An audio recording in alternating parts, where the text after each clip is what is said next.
আসসালামু আলাইকুম প্রিয় দর্শক, দূরে অথবা কাছে, দেশ বা দেশের বাহিরে যে যেখান থেকে আমার ভিডিওটি দেখতেছেন দেখার আমন্ত্রণ রইল। আজকে আমি একটা আলু হাতে মেখে ভাজি দেখাবো। আলু আমি ধুয়ে কড়াইয়ের মধ্যে দিয়ে দিচ্ছি। এখন রসুন, পেঁয়াজ, কাঁচামরিচ এগুলো দিয়ে দিলাম সব। দিয়ে দেব লবণ পরিমাণ মতো হলুদ, গরম মশলা গুঁড়ো একটু আমি দিয়ে দিব, বেটে রাখা গরম মশলা, এই যে গুঁড়াটা দিয়ে দিলাম। এখন একটু তেল দিয়ে দেব, দিয়ে হাতে সুন্দরভাবে মাখবো আলুটা। সুন্দরভাবে মাখলে মশলাটা আলুর সঙ্গে মিশে যাবে আর খাইতে অনেক টেস্ট আসে আলুটা। একদমই মেখে মেখে আলুটা নুসনুসে করে ফেলবো। দেখেন কতটা আমি হাত দিয়ে কতটা সুন্দর করে মাখতেছি।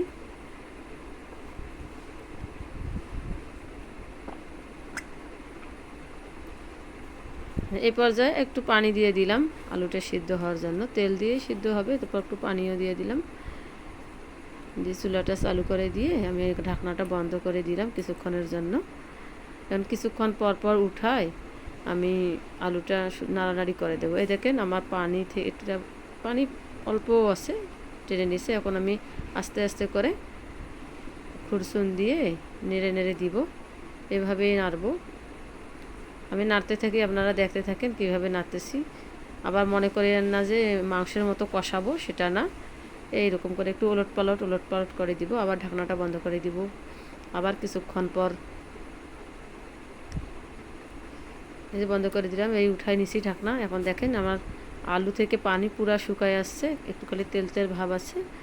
এখন আমি আবার নাড়ানাড়ি করবো, এপট উপট করে দিব, আলুটা যেন সুন্দরভাবে ভাজা হয়ে যায়। আমাদের এদিকে গ্রামে বলে এটা আলু ভাজি। আমিও এই আলু ভাজি করে আপনাদের দেখাইলাম, খাইতে পারেন আপনারা, অনেক সুন্দর লাগে। ছোটো মাছ দিয়ে ভাজিটা যেমন হয়, এরকম আলু দিয়ে শুধু এরকম করে ভাজি করলেও আলুটা এরকমই লাগে, সুন্দর লাগে।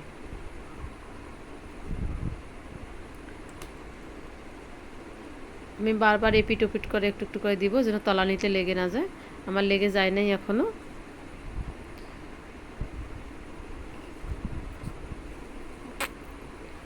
চারিদিকে সমান করে দিলাম।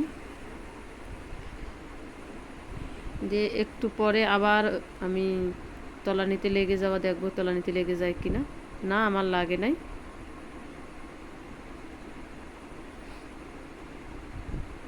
দেখেন কতটা সুন্দর হয়ে আসতেছে, কালারটাও অনেক সুন্দর হয়ে আসছে।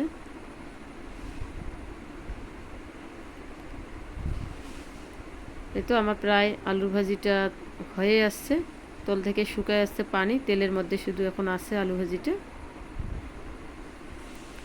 এই দেখেন এইভাবে একটু তলে লেগে লেগে যাবে, মনে করবেন যে তখন এই পর্যায়ে আলু ভাজিটা আমার হয়ে আসছে। হ্যাঁ, খুরচুনের সাহায্যে নিলে সবটাই উঠে আসবে। খুরচুন এই দেখেন এই পর্যায়ে মনে করবেন যে আলু ভাজি, আলুটা সিদ্ধও হয়ে গেছে, ভাজিটাও হয়ে গেছে, বেশি সময় লাগে না।